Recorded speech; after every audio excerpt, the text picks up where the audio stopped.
from education, and I'll talk a little bit about what we did for higher education, because as it turns out, that was one of my favorite things that we were able to accomplish in my time in the 140 days that I spent in Austin, was to create some pathways for kids to get to go to college. We authored a bill and passed a bill, and it was signed into law, hallelujah, to make sure that we created pathways for students with intellectual and developmental disabilities to get to go to college. And I'll tell you one of the sweetest things that happened for me in Austin was the constant traffic of friends that came to bring their children to meet me that had special needs, and that brought their beautiful stories to tell me. I met a couple of young people who told me about what they did for a living, and it was just one of the most special moments for me. I had a young lady tell me, I manage 4 people, a young lady with Down syndrome who was so proud of her accomplishments. She said, I am the happy counselor for the nursing home. And I manage 4 other happy counselors. I thought, what a fabulous job.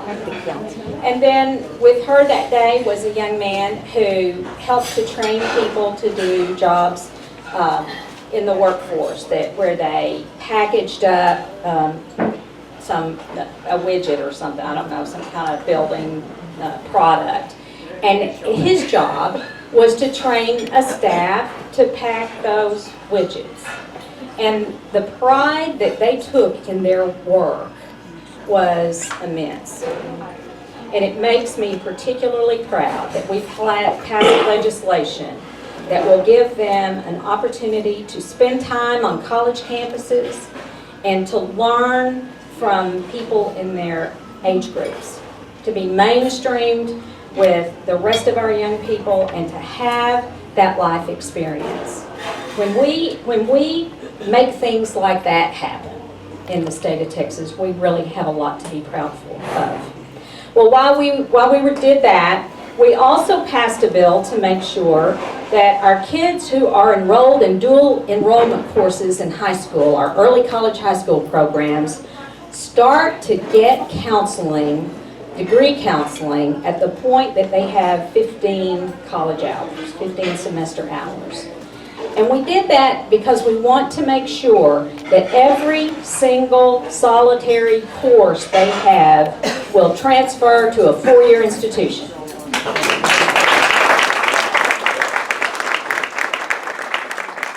so happy to say that as I've traveled from district to district throughout Senate District 10, across Dallas and Austin as well, that we have programs everywhere to be proud of. Early college, high school programs, where kids can graduate from their high school simultaneously with an associate's degree and a high school degree.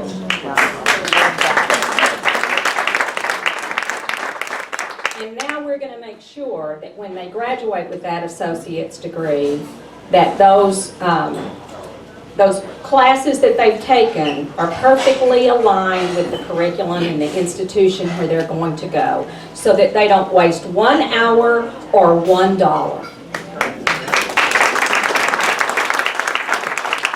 And what that means to me is that these kids will be graduating from their college with less student debt. That is something to applaud. With less student debt and more able to tackle adult life in the world. So I was thrilled to death that we were able to do that, and I want y'all to know that we got that done it was the very last bill to pass out of the Senate. And I'm grateful to 3 fellow senators, to Senator Royce West, to Senator Larry Taylor, and Senator Jose Menendez, who attached their legislation to mine so that the governor would pull it up on the floor.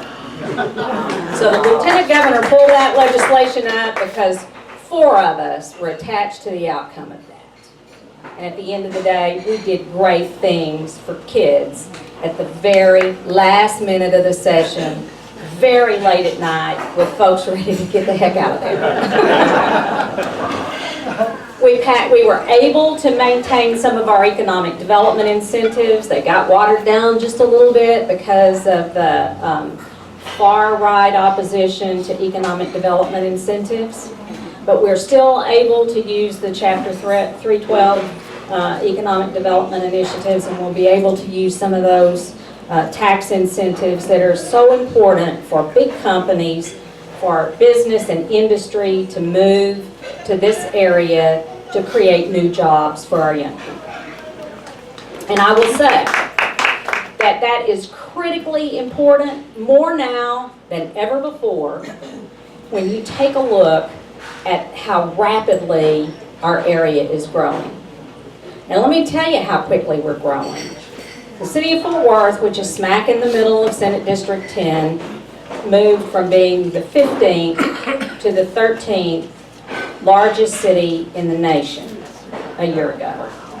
By the time the 2020 census comes out, it's predicted that we will be the 11th largest city in the nation. With that comes an enormous responsibility as legislators and as citizens to make sure that we can provide the jobs that are so necessary for us to be able to accommodate that kind of growth. It's important for our local leaders to have the strength that they need at the city level to provide for the planning and the zoning and all the initiatives that are important to provide the infrastructure for that kind of growth. You know, who would have ever thought it? I've lived here my whole life, was born in Fort Worth, Texas, and so I've seen some amazing things happen.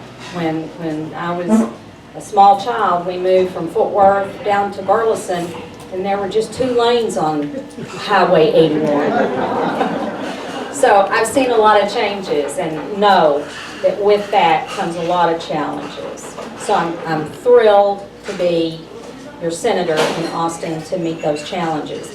I'm going to, well, I want to end my remarks by talking a little bit about some of the violence that we have seen in our nation in the last few weeks. It's a tragedy to think that on a Saturday that in the state of Texas we lose 22 loved ones in El Paso. And then the next day, before that day ends, we have another incident of gun violence in a city in Dayton, Ohio. And we lose more of our cherished citizens. And so I want you to know, as I end my remarks, that one of the things I think we didn't accomplish in this legislative session is that we did nothing on public safety and gun control. I will tell you this, that Senator Royce West had a bill to make sure that we protected our airports from gun violence. It passed practically unanimously through the Senate and the House and was vetoed by our governor on the Second Amendment basis. So we had a challenge ahead of us to protect our state. And I want you to know that I have made the plea along with Senator Representative Collier, Chairman Collier, who is chairman of the Criminal Justice Committee in the House. I have made the request for a special session to address just gun safety and